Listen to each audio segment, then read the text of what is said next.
Well, first and foremost, I must say to Nigerians, well done, congratulations for buying a good result. Because this is what we paid for, and we have bought it. Why do I say this is what we paid for? And because I want to take us back to 2014, 2015, when PDP, under the leadership of Goodluck Jonathan, was in power.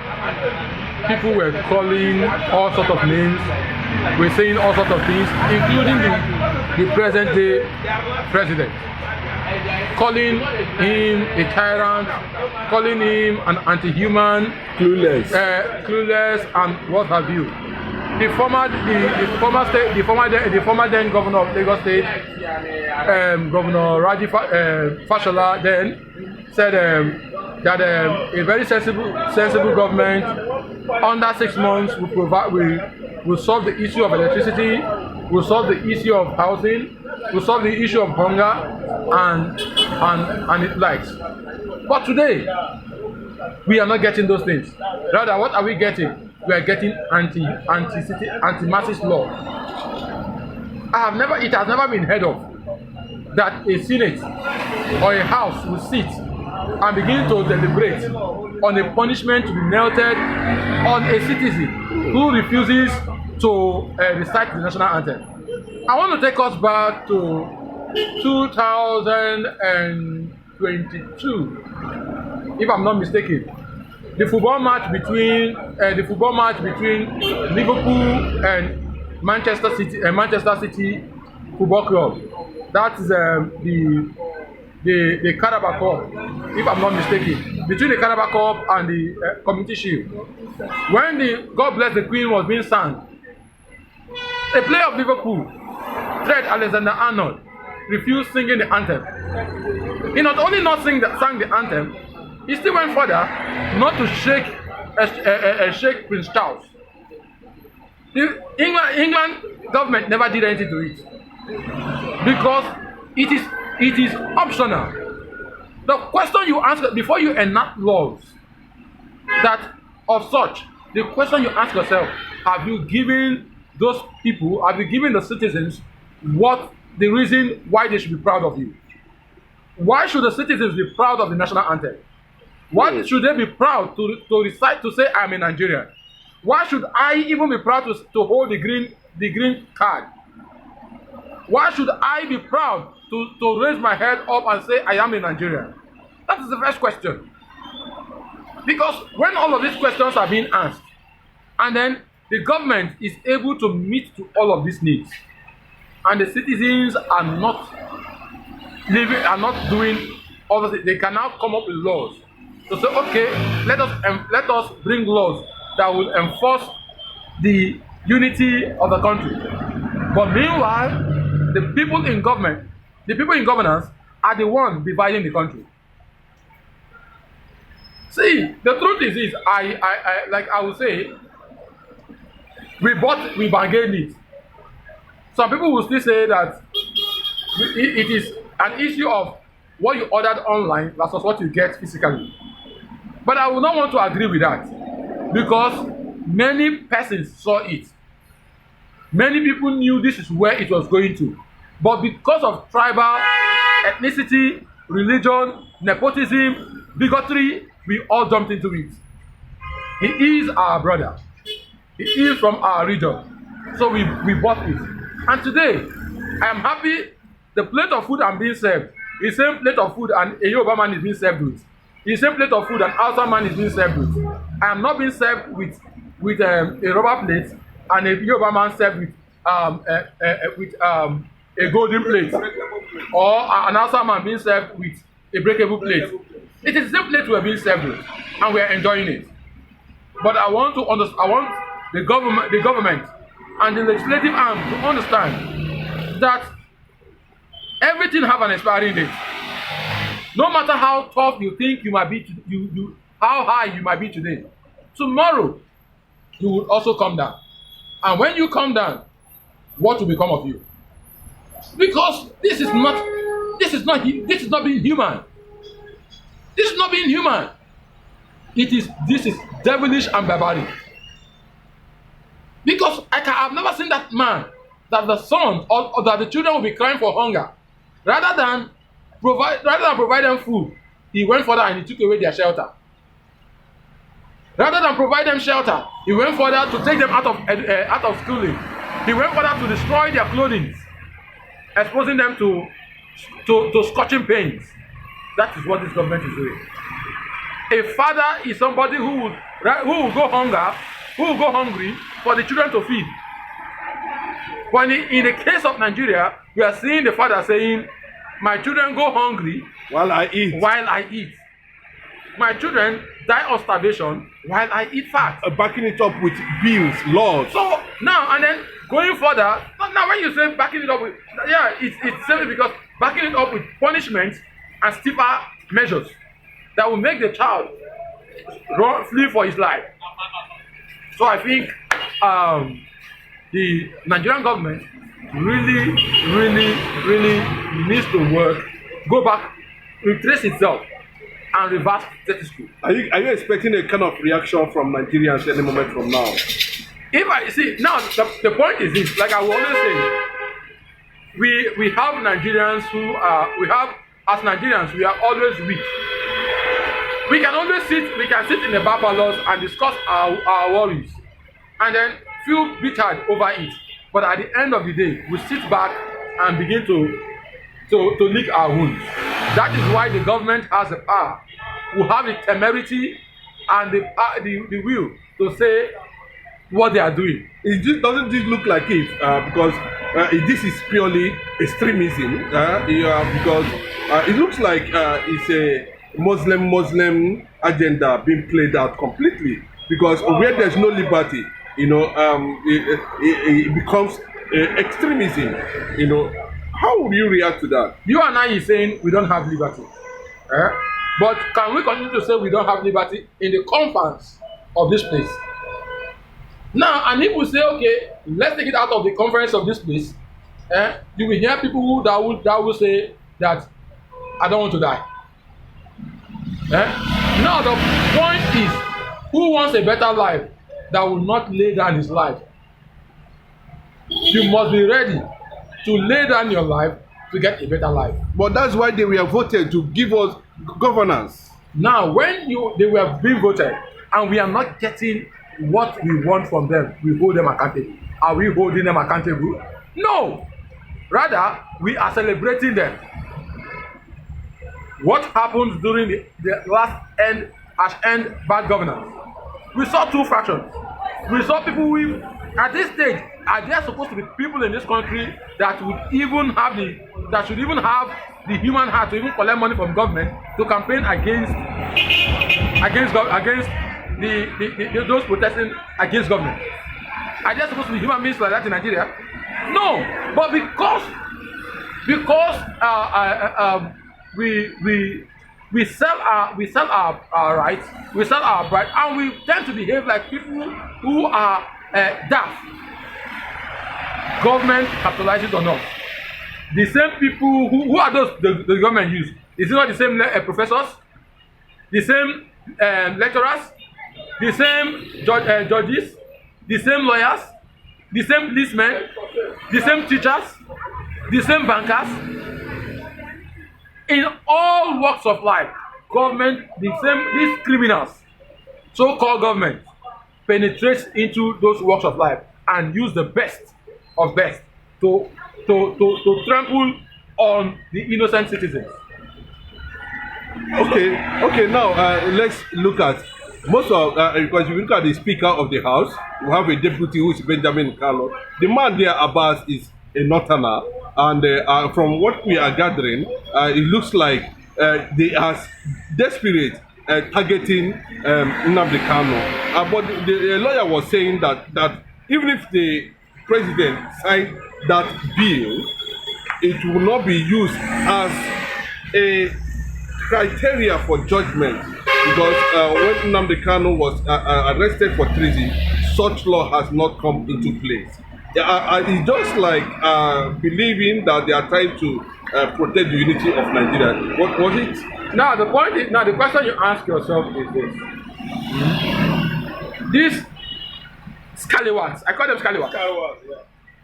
Reason, these scallywags already know that Nigeria is sitting on a keg of gunpowder. Now, what are they trying to do? They are trying to protect their own self-interest. But for how long will you protect your self-interest? That is why I say Nigerians are not hungry yet. The moment we get hungry, even the judiciary will not even sit. Even the police will not even resume work. Because I say, if the whole of Lagos should take to the streets of Lagos, the whole of Lagos should take to the street of Lagos, government in Abuja, government in Lagos, government in Port Harcourt, in Rivers and other parts of the state, all to run away. Because there will be no place to castrate them. Because there's no prison or no storeroom, no compound or places you can use to castrate the whole of Lagos. Now what does that tell you? That tells you that the government at that point in time will come to their knees. But we are still painting. This is just like where a man knows that his wife is taking his hard-earned money, giving to another man, and getting pregnant for that man. And instead of telling the wife, enough is enough, he keeps telling the wife, baby, I know I love you, I'm sorry. Come home, I love you. Is that not being stupid? A man is killing you, and you're petting the man. Let us tell the law that they are even enacting today. It can still boomerang. Because agitations will arise. You are talking about 25 years imprisonment for anybody that stand up and start agitating in any form. Now, see, a time, like I tell you, a time will come when people will even say to hell with the 25 years imprisonment. But it's just that it's still a pity that we still have a high level of religious and tribalistic people still existing in Nigeria. Before now, a Nigerian man will tell you, I rather live than commit suicide. But you now see the rate of suicide in Nigeria, how it's increasing. Before now, you only have a very handful of people talking about protest. But today, you see the way the protest, the call for protest is expounded. It will get to a point that even that your beloved wife will no longer love you because you can no longer take care of her. Okay, we've seen Buhari, Jonathan, Abu Salami go on. All of them stormed Asurok and came out and told the Nigerians that everything is in place. Considering all these things that are happening, is Igbo life, Igbo agenda, Biafra, in danger now? Now, the first question, you want to take us back. The question you ask yourself is, those representing the Igbo land in government, what are their stakes? What are their positions? These persons are pursuing their own personal interests.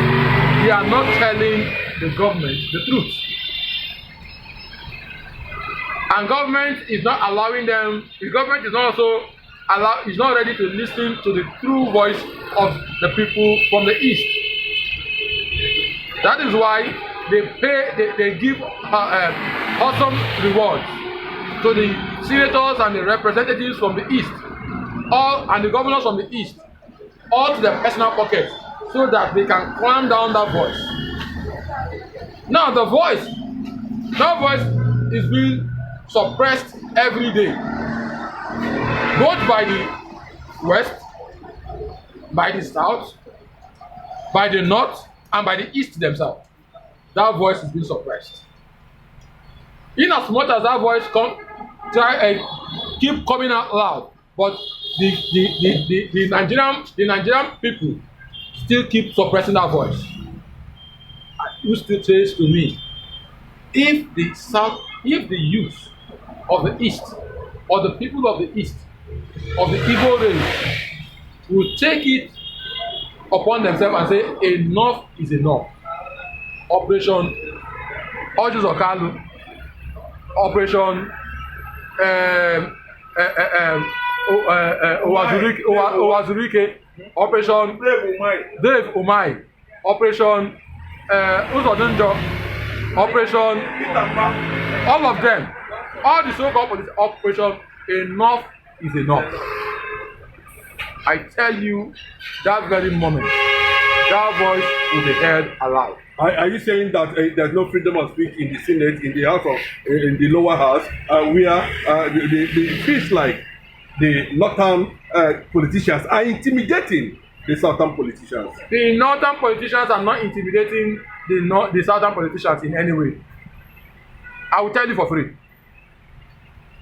What I will tell you, see, the southern politicians are not ready to understand the fact that the day they come together in unison, that very day the north will crumble.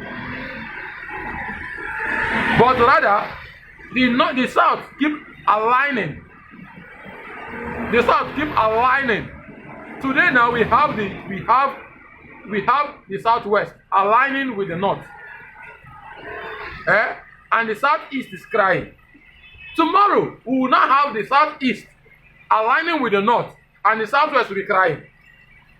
So it is operation whose turn aligns enjoys it, and who the pendulum swings against cries against it. So that is what it is. The South has not come to terms to realize that they have the power. They have the power. Rather, they keep going they keep going. I have food, I have money, I have the resources, and I keep going to a poor beggar who has nothing to sort for help from him. Now, thereby giving up all my food and my wealth to that poor beggar and to become his subject. Am I not stupid? That is what is playing out between the South and the North. So in 1 minute, share a little bit of your experience on our democratic experience so far, down to the issue of release of Nnamdi Kanu. The democratic issue, the democratic problem of Nigeria thus far, I would say Ojukwu of blessed memory has done well in the pursuit of the fight. I would say that Nnamdi Kanu has also done well in keeping the light burning. But I would say I am disappointed in those that is being fought for, who had abandoned those who are fighting for them out there in the battlefield to die due to lack of defense, due to lack of support. If the Igbo race had come out to support in full weight Nnamdi Kanu would have been victorious. But rather, we have people who speak with the two sides of their mouth. Today they are for, tomorrow they are against. We need my Igbo brothers, ụmụnne na ụmụnna m, ana m ayọ nnụ sị nnụ agụọ na n'akịrịka, ka anyị pụta ka anyị wepụ aka enwe n'ofe before na aghọ aka mmadụ. Mmiri agba ụfụfụ maka ihi na ana Igbo dị anyị mma n'arụ. Chukwu okike tiri anyị na ana Igbo, kecha anyị te hapụ anyị na ana Igbo, ma ihe kpatara ose ha ke anyị na ana Igbo, ka anyị mee ana ahụ Chukwu okike nyere anyị ka ọ bụrụ ihe eji arụwa ama, ihe ntụzianya nyere ndị ọzọ, ka obodo ndị ọzọ bịa mụta ihe, bịakwa maka ihi na Chukwu okike abịa ama nyere anyị ezigbote ana, nyekwa anyị amamihe a niile a Chukwu okike abịa ama nyere anyị anyị achọrọ iji wee ka ndị ọzọ were jiri chi anya ọchị. Where is our intelligence? Where is our industrial input? Where is our bravery? Yes. Why are we throwing it out? Why are we throwing it away? We are meant to understand that an evil man stands without fear or being jittery of anything. We stand in the face of war. We stand in the face of hardship, and we make things work. It is because of the nature, it is because of the gift that the Almighty had bestowed unto us. That is why we have been excelling in all of these things. But we keep saying that the Almighty has not done much, but rather we are the one making mockery of the Almighty. Even the Almighty, it is being said that heaven help those who help themselves. If you sit and expect the Almighty to come down and fight your fight, From heaven. He will never fight your fight. It is you who will fight your fight. The Almighty will support you. And the Almighty will support you. All the holy books, the Bible, the Quran, keep saying, when the people of God go to fight their war, God has never come down to fight for any of them. They will go, and the Almighty will go with them. So the evil race needs to take the bull by the horn and fight the fight. Thank you.